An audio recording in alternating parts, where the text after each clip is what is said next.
अस्सलाम वालेकुम जी। Welcome to class number 2। पिछली क्लास में हमने एडोब इलस्ट्रेटर का ये वाला इंटरफेस समझा था। आज हम मज़ीद एडोब इलस्ट्रेटर को सीखने जा रहे हैं। लेकिन उससे पहले मेरी पहली क्लास में की वीडियो में एक कमेंट मुझे आया कि अगर हमारे पास विंडोज़ 7 और ऑपरेटिंग सिस्टम 32 बिट है तो एडोब इलस्ट्रेटर का कौन सा वर्जन हम यूज़ करें। देखो, अगर तो आपके पास एडोब इलस्ट्रेटर सी नहीं चल रहा, क्योंकि आपके पास जो ऑपरेटिंग सिस्टम है वो 32 बिट का है, तो आप एडोब इलस्ट्रेटर CS6 वर्जन उसके अंदर यूज़ कर सकते हैं। मेरे पास 32 बिट का एक ऑपरेटिंग सिस्टम था जिसके अंदर मैं एडोब इलस्ट्रेटर CS6 यूज़ किया करता था और बहुत अच्छी तरह से चलता है। ठीक है, मैं आपको किसी वीडियो में, अब मैं आपको यूट्यूब पे तो नहीं सिखा सकता, लेकिन मैं फेसबुक पे किसी ग्रुप के अंदर, या मैं अपना ग्रुप बना के मैं आपको उसके अंदर वीडियो के ज़रिए से बता दूंगा कि आपने वो डाउनलोड कैसे करना है। तो हम चलते हैं अपनी क्लास की तरफ। तो हमने ये सारा इंटरफेस देख लिया था। हमारे ये दो बटन्स रह गए थे और ये ऊपर हमारा मेन्यू बार रह गया था। तो हम सबसे पहले इन बटन्स को देखते हैं। सबसे पहला बटन है हमारे पास क्रिएट न्यू का। अब मैं क्रिएट न्यू पे क्लिक करता हूँ तो मेरे पास इस तरह की एक विंडो ओपन हो रही है। इस विंडो के ऊपर यहाँ पे हमें कुछ बने बनाए प्रीसेट्स मिल रहे हैं। फॉर एग्जांपल, अगर हमने मोबाइल के लिए कोई काम करना है तो हम मोबाइल पे क्लिक करेंगे तो इसके बाय डिफ़ॉल्ट हमारे पास ये प्रीसेट्स आ गए।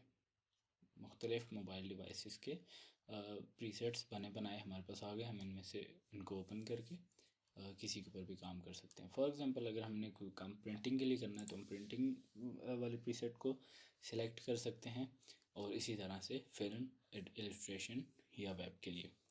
यहाँ पे हमें प्रीसेट डिटेल्स दे रहा है, यानी सबसे पहले हमें ये फैसिलिटी दे रहा है कि यहाँ पे हम अपनी आर्टबोर्ड को कोई नाम दें। फॉर एग्जांपल, मैं यहाँ पे इसको नाम दे देता हूँ क्लास नंबर 2। राइट, यहाँ पे हमें इस साइड पे विड्थ और हाइट बता रहा है।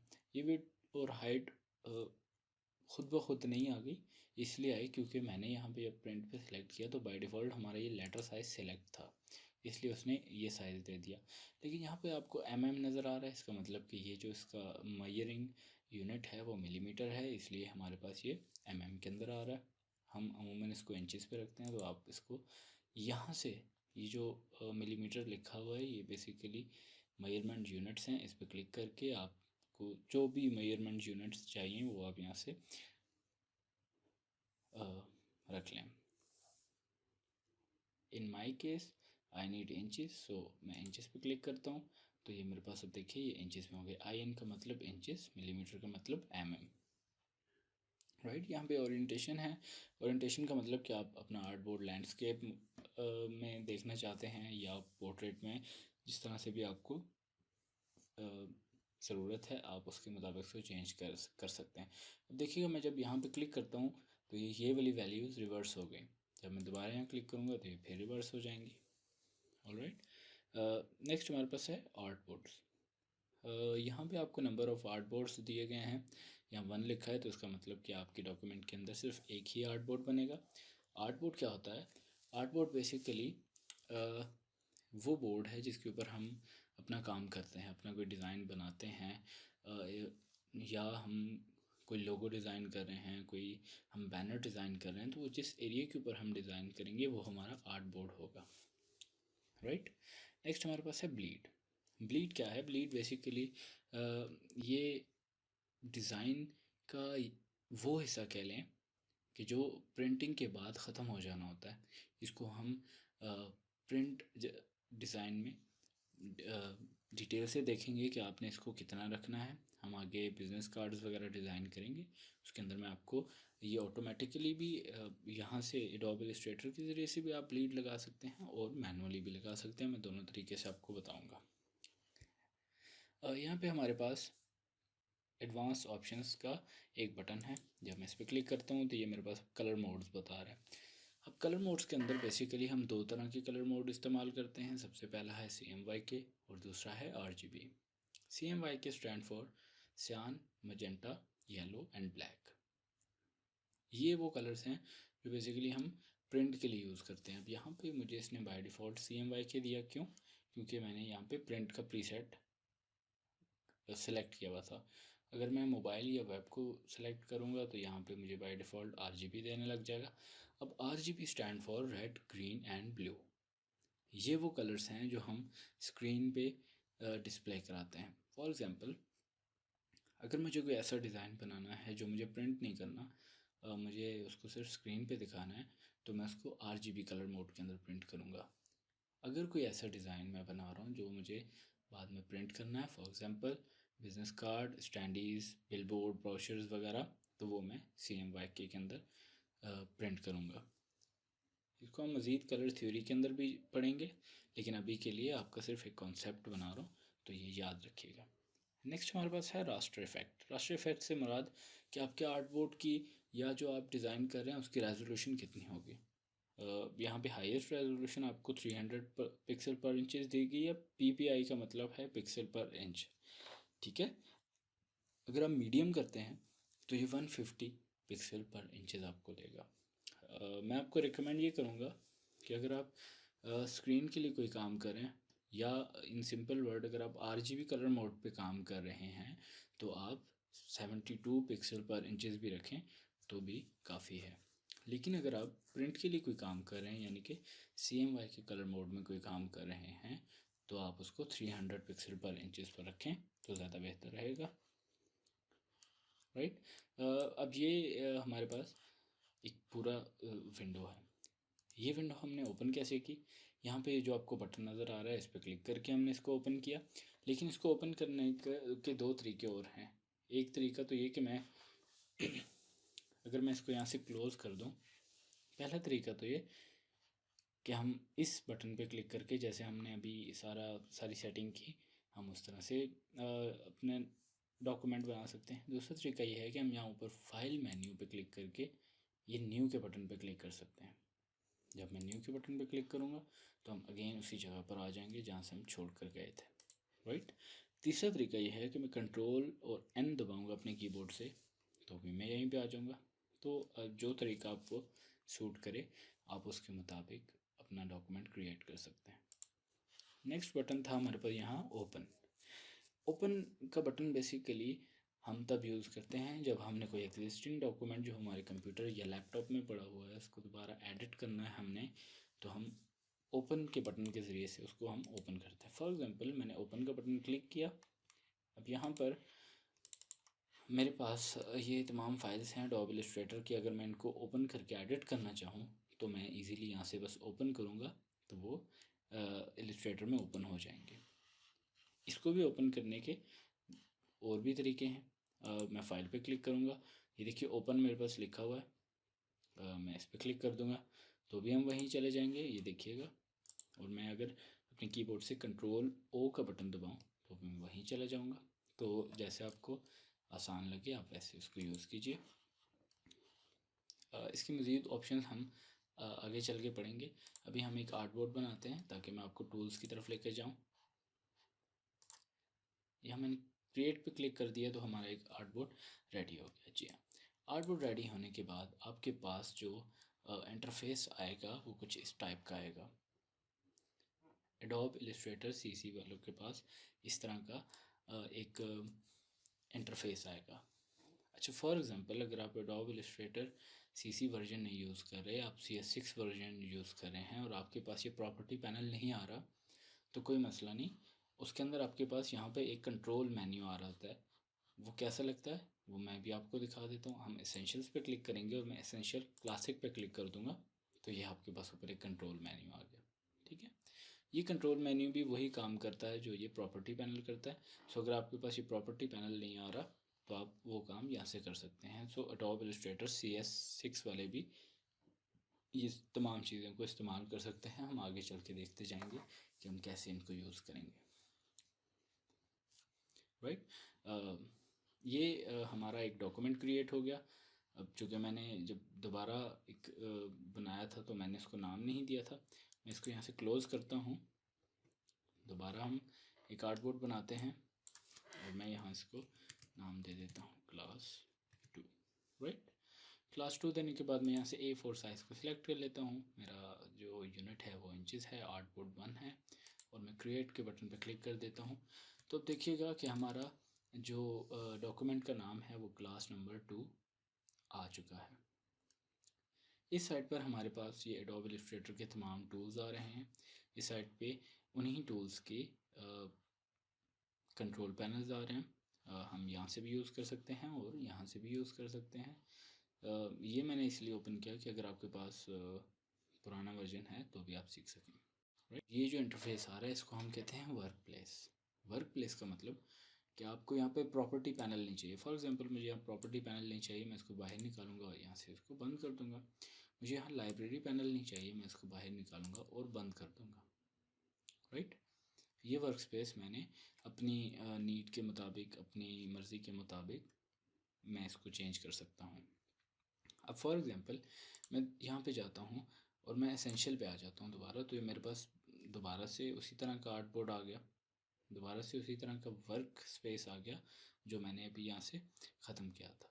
ठीक है, फॉर एग्ज़ाम्पल अगर मैं वहीं पे जाता हूँ दोबारा जो अभी मैंने डिलीट किया था, और मैं चाहता हूँ कि मेरे पास प्रॉपर्टी पैनल दोबारा से शो होने लग जाए, तो मैं जस्ट यहाँ पे विंडो पे क्लिक करूँगा और ये प्रॉपर्टीज़ पे मैं क्लिक कर दूंगा, तो ये मेरे पास प्रॉपर्टी पैनल दोबारा वापस आ गया। इसको मैं यहाँ पे लेके जाऊँगा तो देखिएगा ब्लू लाइन आ रही है, और या मैं इसको छोड़ दूँगा तो ये यहाँ पे स्टिक हो जाएगा इसके साथ। इस साइड पे हमारे पास टूल्स हैं, हम इन टूल्स को एक एक करके देखते हैं। सबसे पहले हमारे पास जो टूल है वो है सिलेक्शन टूल। एडोब इलस्ट्रेटर के अंदर सबसे ज़्यादा यूज़ होने वाला टूल है selection tool. Basically adobe Illustrator के अंदर 5 किस्म के सिलेक्शन टूल्स हमें मिलते हैं। वो कौन कौन से हैं, उनका क्या क्या इस्तेमाल है, आइए देखते हैं। सबसे पहला टूल जो है हमारे पास वो है सिलेक्शन टूल। सिलेक्शन टूल ये बेसिकली एक ऑब्जेक्ट को सिलेक्ट करने में हेल्पफुल है। फॉर एग्ज़ाम्पल अगर मैं यहाँ पे कोई भी शेप बनाता हूँ, ये मैंने यहाँ पे शेप बना दी और मैं इसके अंदर यहाँ से कोई भी कलर फिल कर देता हूँ। राइट, और मैं यहाँ पे सिलेक्शन टूल पे आता हूँ और मैं इसको यहाँ अगर मैं मूव कराना चाहूँ तो मैं मूव कर सकता हूँ। अगर मैं इसका साइज़ चेंज करना चाहूँ तो मैं इसको यहाँ से ट्रांसफॉर्म कर सकता हूँ। राइट, ओके, फॉर एग्ज़ाम्पल मैंने इसकी मज़ीद इसी शेप की कॉपीज़ बनानी है, तो मैं ऑल्ट का बटन दबा के और मैंने सिलेक्शन टूल सिलेक्ट किया हुआ है, मैं अपनी कीबोर्ड से ऑल्ट का बटन दबाऊंगा तो, और देखिएगा कि मेरे जो सिलेक्शन टूल है उसके अब जो एंकर आपको नज़र आ रहा है वो 2 हो गए। इसका मतलब कि ये अब डुप्लीकेट करके देगा हमें। मैं यहाँ पे नीचे ले आता हूँ इसको, तो ये हमारे पास डुप्लीकेट हो गया। इसका मैं कलर चेंज कर देता हूँ। अब इन दोनों को मैंने सेलेक्ट किया और मैंने इनको कंट्रोल G फॉर ग्रुप कर दिया। ठीक है, अब सिलेक्शन टूल से हम जब क्लिक करेंगे तो ये हमारा पूरा ग्रुप सेलेक्ट हो जाएगा। हम इसको जैसे चाहें जहाँ चाहें मूव कर सकते हैं, हम इसको जैसे चाहें ट्रांसफॉर्म कर सकते हैं। राइट, ओके, अगर मैं ये चाहता हूँ कि मैं इस ग्रुप को अनग्रुप ना करूँ, लेकिन मैं ये ग्रीन वाला जो मेरा जो शेप है मैं इसका कलर चेंज कर दूँ, तो आप सिलेक्शन टूल के अंदर तो डायरेक्ट इस तरह देखें, मेरे पास ऐसी कोई फैसिलिटी नहीं आ रही कि मैं इस पर जब मैं क्लिक करता हूँ तो ये पूरा ग्रुप सेलेक्ट हो जाता है। तो मैं क्या करूँगा, मैं सबसे पहले इस ग्रीन वाले शेप के ऊपर डबल क्लिक करूँगा। डबल क्लिक करने के बाद ये आ गया आइसोलेशन मोड पे। राइट, आइसोलेशन मोड का मतलब ये कि इसके इर्द गिर्द बाकी जितने भी हमारे पास शेप्स होंगी वो सारी डिम हो जाएंगी, और जिस शेप को हमने आइसोलेट किया वो हमारे पास सिलेक्ट हो जाएगी। अब यहाँ पे हमारे पास कलर्स आ रहे हैं, देखिएगा फिल, मैं इस पर क्लिक करता हूँ और उसको मैं रेड कर दूँगा। मैं दोबारा यहाँ पे डबल क्लिक करूँगा तो ये आइसोलेशन मोड से बाहर चला गया। राइट, अगर तो आपको इस टूल से किसी एक टूल को एडिट करना है, कलर चेंज करना है, तो आप आइसोलेशन मोड पे जाके चेंज करेंगे। उसका तरीका मैंने आपको बता दिया कि आप डबल क्लिक करके इसको यूज़ करेंगे। नेक्स्ट टूल जो है हमारे पास वो है direct selection tool. Direct selection tool basically आपके एक ग्रुप के अंदर से आपका एक ऑब्जेक्ट सेलेक्ट कर देगा आपको। राइट। एक ऑब्जेक्ट से मुराद कि मैंने इन दोनों ऑब्जेक्ट्स को ग्रुप किया था, लेकिन अगर मैं डायरेक्ट सिलेक्शन टूल से इस शेप पे क्लिक करता हूँ तो देखिएगा कि मेरे सिर्फ इस शेप के एंकर पॉइंट सिलेक्ट हुए। अगर ये एंकर पॉइंट ना भी सिलेक्ट हो तो मुझे कैसे पता चलेगा कि ये मेरी ये शेप सिलेक्ट है? तो ये देखिए फिल में हमें इसका कलर नज़र आ रहा है, तो इसका मतलब कि ये वाली शेप हमारी सिलेक्ट है। अब मैं इसको मूव कर सकता हूँ, इसका मैं कलर चेंज कर सकता हूँ, राइट। और अगर मुझे इसके किसी एक एंकर पॉइंट क्या होता है मैं आपको थोड़ा जूम करके दिखा देता हूँ। ये जो पॉइंट्स हमें नज़र आते हैं किसी भी शेप के, इनको हम कहते हैं एंकर पॉइंट्स। ये बेसिकली एक छोटा सा बॉक्स आपको ब्लू कलर का नज़र आएगा, ये एक एंकर पॉइंट है। अगर मुझे इस एंकर पॉइंट को एडिट करना है, फॉर एग्जांपल मैं एक दफ़ा इस एंकर पॉइंट पे क्लिक करूँगा तो देखिएगा बाकी सारे एंकर पॉइंट्स भी सिलेक्ट हो गए। ये वाला डार्क हो गया, इसका मतलब कि ये सिलेक्ट है। मैं इसको यहाँ से क्लिक करके डायरेक्ट सिलेक्शन टूल से और मैं इसको नीचे कर लूँगा तो देखिएगा कि ये हमारा एंकर एडिट हो गया, राइट। मैं एक वक्त में एक से ज़्यादा एंकर्स को भी सिलेक्ट कर सकता हूँ। जब मैं इस पर एक दफ़ा क्लिक करूँगा और मैं शिफ्ट दबा के दूसरे एंकर पॉइंट पे क्लिक करके इन दोनों को एक साथ मूव करा सकता हूँ, राइट। ये फैसिलिटी आपको सिलेक्शन टूल नहीं देता। सिलेक्शन टूल में आप जब भी क्लिक करेंगे तो वो तमाम के तमाम एंकर पॉइंट सेलेक्ट होंगे और आप पूरे ऑब्जेक्ट को मूव करेंगे, राइट। अगर आप फॉर एग्ज़ाम्पल आप यूँ क्लिक करके ये सिलेक्ट नहीं हो रहा तो आप ये कहीं भी क्लिक करें और ड्रैग करके इसको यूँ एंकर पॉइंट को सिलेक्ट कर सकते हैं। नेक्स्ट हमारे पास ऑप्शन आता है ग्रुप सिलेक्शन टूल का। Group selection tool direct selection tool जैसा ही है, लेकिन इसमें फ़र्क ये है कि हम इसमें एंकर पॉइंट्स को चेंज नहीं कर सकते। देखिएगा अगर मैं एंकर पॉइंट्स को भी पकड़ता हूँ तो मेरी पूरा ऑब्जेक्ट मूव कर रहा है उसके साथ। ये बेसिकली ग्रुप के अंदर आप किसी स्पेसिफिक ऑब्जेक्ट को मूव करना चाह रहे हैं या ट्रांसफॉर्म करना चाह रहे हैं, को मूव करना चाह रहे हैं तो ये उसके लिए हेल्पफुल है। ये इतना ज़्यादा यूज़ नहीं होता क्योंकि डायरेक्ट सिलेक्शन टूल ही इसका एज एन अल्टरनेटिव उसका यूज़ हो सकता है। ऑलराइट जी, नेक्स्ट टूल जो हमारे पास आता है वो बहुत ही इंटरेस्टिंग टूल है सिलेक्शन के हवाले से। वो टूल समझाने के सबसे पहले मैं इसको यहाँ से अनग्रुप करता हूँ। येलो वाले की मैं एक यहाँ पे कॉपी बना लेता हूँ, इसको मैं यहाँ से छोटा कर लेता हूँ और मैं एक और इसकी कॉपी बना के इसको मज़ीद छोटा कर दूँगा। यहाँ से मैं इस रेड वाले की भी कॉपी एक बना लेता हूँ, इसको थोड़ा सा छोटा कर देता हूँ, राइट। एक कॉपी में यहाँ बना देता हूँ, परफेक्ट। अब मेरे पास यहाँ पे डायरेक्ट सिलेक्शन टूल है और अब मेरे पास यहाँ पे मैजिक वॉन्ड टूल है। मैजिक वॉन्ड टूल बेसिकली ये आपकी शेप की वैल्यूज़ के हिसाब से उसको सिलेक्ट करेगा।